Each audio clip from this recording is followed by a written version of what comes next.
കൈക്കൊണ്ട് ചെരുപ്പ് തുന്നുകയും വസ്ത്രം വച്ച് പിടിപ്പിക്കുകയും ചെയ്യുന്ന ഒരു നേതാവ് ഈ ലോകത്തുണ്ട് എങ്കിൽ അത് ഹബീബുന മുത്ത് മുഹമ്മദ് മുസ്തഫ സല്ലല്ലാഹു അലൈഹി വസല്ലം തങ്ങളല്ലാതെ വേറെ ആരുമില്ലെന്ന് നമുക്ക് ഇവിടെ നിന്ന് മനസ്സിലാക്കാം.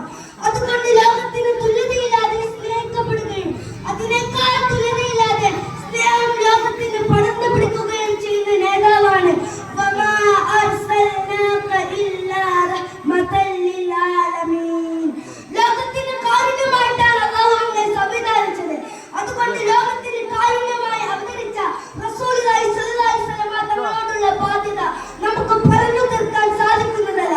പ്രിയപ്പെട്ട സുഹൃത്തുക്കളെ, നിങ്ങൾക്കറിയില്ലേ നമ്മുടെ നബി മുഹമ്മദ്